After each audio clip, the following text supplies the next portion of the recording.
ಪ್ರೀತಿ ಶಾಶ್ವತ. ಪ್ರಾಚೀನ ಮಾನವನ ಇತಿಹಾಸವನ್ನು ಗಮನಿಸಿ. ಅನಾಗರಿಕ ಮಾನವ ಮಾತ್ರ ನಾಗರಿಕತೆಯ ಕಡೆ ಹೆಜ್ಜೆ ಹಾಕಿದ ಎಂಬ ಮಾತು ಕೇಳಿಬರುತ್ತದೆ. ಇದು ಸತ್ಯಕ್ಕೆ ದೂರ. ಅದಕ್ಕೂ ಹಿಂದೆ ಬುದ್ಧಿವಂತ ಮಾನವರಿದ್ದರು. ಪ್ರಕೃತಿಗೆ ತಾರತಮ್ಯ ಇಲ್ಲ. ಎಲ್ಲ ಜನಾಂಗದವರನ್ನು ಸಾಕಿ ಸಲುಹಿ ಸಾರ್ಥಕವನ್ನು ಪಡೆದುಕೊಂಡಿದೆ. ಕೆಲವು ಕಡೆ ನಾಗರಿಕತೆ ಹೆಚ್ಚು ಮುಂದುವರೆದಿದೆ. ಜೀವನ ಚಕ್ರಕ್ಕೆ ಆದಿ ಅಂತ್ಯ ಇಲ್ಲ. ಅದು ನಿರಂತರವಾಗಿ ಪರಿಭ್ರಮಿಸುತ್ತಲೇ ಇರುವುದು. ಕತ್ತಲೆಯ ನಂತರ ಬೆಳಕು. ಹೀಗೆ ಇಂದು ಮಾನವ ಸುವರ್ಣ ಯುಗಕ್ಕೆ ಪಾದಾರ್ಪಣೆ ಮಾಡಿದ್ದಾನೆ. ಹಿಂದಿನ ನಾಗರಿಕತೆ ಈಗ ಹೊಸದಾಗಿ ಕಾಲಿಟ್ಟರೆ ಅದನ್ನು ಹೊಸ ತಲೆಮಾರು ಎಂದು ಕರೆಯಲಾಗಿದೆ. ಹಳೆಯ ಯುಗದಲ್ಲಿ ಪ್ರತಿಷ್ಠೆ ಮಾತ್ರ ಕಾಣುತ್ತಿತ್ತು. ಇಂದು ಸ್ವಪ್ರತಿಷ್ಠೆ ಎನ್ನುವುದು ಎಲ್ಲೆಲ್ಲೂ ಕಾಣುತ್ತಿರುವ ಹೊಸ ಜಾಡ್ಯ.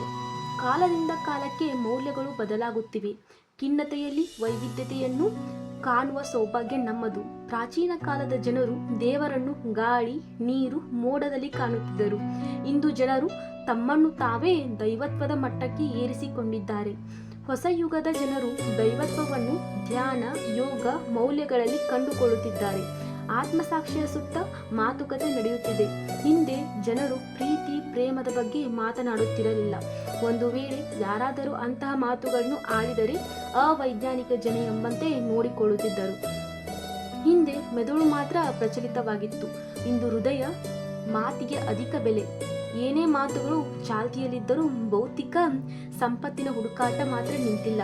ಹೊಸ ಯುಗದ ಮಾತುಗಳು ಗಾಳಿ ಗೋಪುರ, ತಳಪಾಯಿಲ್ಲದ ಕಟ್ಟಡ ಎಂದು ಪರಿಗಣಿಸಲಾಗುತ್ತಿದೆ. ಬದುಕು ಚಕ್ರ ಅಲ್ಲವೇ, ನಿರಂತರ ತಿರುಗುವುದೇ ಕೆಲಸ.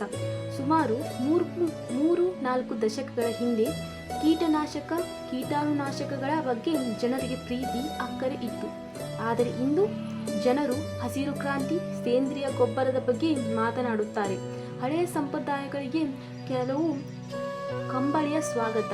ಹೊಸ ಆವಿಷ್ಕಾರಗಳು ವಿನಾಶಕಾರಿ ಸಂಗತಿಯೆಂದು ರುಜುವಾತು ಆಧುನಿಕತೆಯ ಸೋಗಿನಲ್ಲಿ ಹಳೆಯದನ್ನು ತೆಗೆಳುವ ಮಂದಿ ಇಂದಿನ ಸಂಸ್ಕೃತಿಯ ಬಗ್ಗೆ ಗಮನಿಸುತ್ತಿದ್ದಾರೇ ಇಲ್ಲ.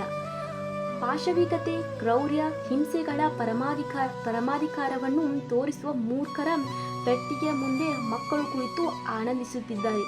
ನಮ್ಮ ಭೌತಿಕ ಮಟ್ಟ ತಳಪಾಯ ತಲುಪಿದೆ. ಬದುಕಿನಲ್ಲಿ ಮೌಲ್ಯಗಳ ಬಗ್ಗೆ ಕಳಕಳಿ ಇಂದು ಅಗತ್ಯ.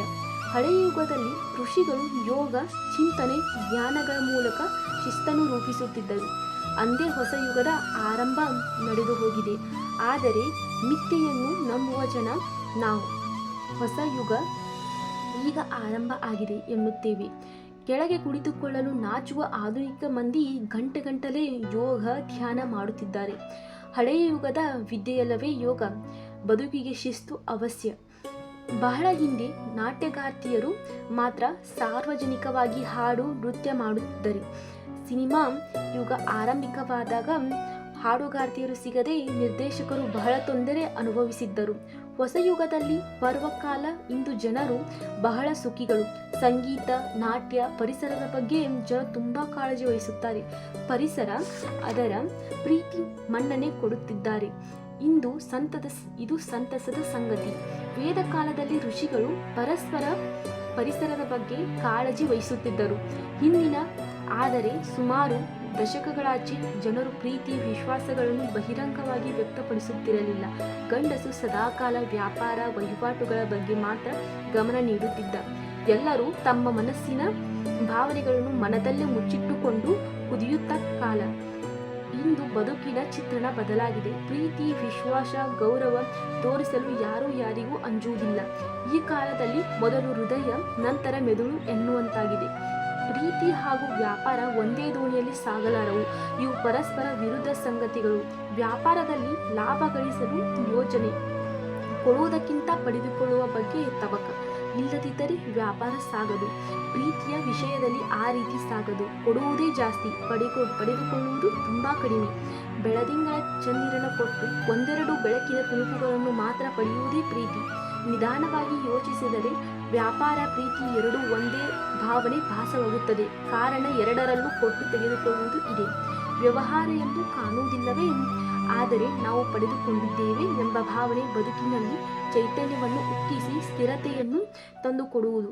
ಆದರೆ ನಂಬಿಕೆ ನಮ್ಮ ಬದುಕಿನುದ್ದಕ್ಕೂ ಬದುಕು ಸಾಧ್ಯವಾಗುವಂತೆ ಮಾಡಬಲ್ಲದು. ಪ್ರೀತಿಯಲ್ಲಿ ದೇವರನ್ನು ಕಾಣಬಹುದು. ಪ್ರೀತಿ ತುಂಬಿದ ಹೃದಯ ದೇವರ ಪ್ರತಿರೂಪ ತಾನೇ. ಧ್ಯಾನದಿಂದ ನಮ್ಮನ್ನು ನಾವೇ ದೈವತ್ವದ ಸಮಾನಕ್ಕೆ ಏರಿಸಿಕೊಳ್ಳಬಹುದು. ಬದುಕು ಪ್ರಾಚೀನದ ಬೇರು, ಆಧುನಿಕ ಚಿಗುರು ಬೆರೆಸಿದರೆ ಅದ್ಭುತ ಎಂಬ ಭಾವನೆ ಬರುವುದು. ಆಗ ಅಭಿವೃದ್ಧಿ ಸಾಧ್ಯ. ನಮ್ಮನ್ನು ಉನ್ನತ ಮಟ್ಟಕ್ಕೆ ನಾವೇ ಏರಿಸಿಕೊಳ್ಳಬೇಕು. ಅಂತಹ ಭಾವನೆ ಮನಸ್ಸಿನ ಮೂಲೆಯಲ್ಲಿ ಉತ್ಪನ್ನ ಆಗಬೇಕು. ನಮ್ಮ ಹೃದಯ ತೋರುವ ದಾರಿ ನಮಗೆ ಸೂಕ್ತ. ಜ್ಞಾನವೇ ಬೆಳಗುವ ದೀಪ ಜ್ಯೋತಿ. ಆಗ ಕಾಲದಿಂದ ಕಾಲಕ್ಕೆ ಸರಿಯಾದ ಬೆಳಕು ಚೆಲ್ಲುವುದು.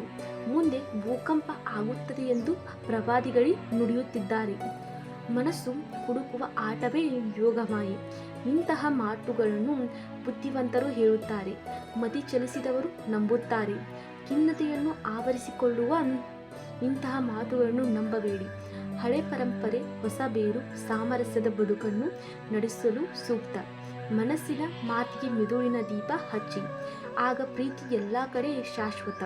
ಪ್ರೀತಿಯೇ ಇಂದಿನ ಜಪವಾಗಬೇಕು. ಎಲ್ಲರಿಗೂ ಧನ್ಯವಾದಗಳು.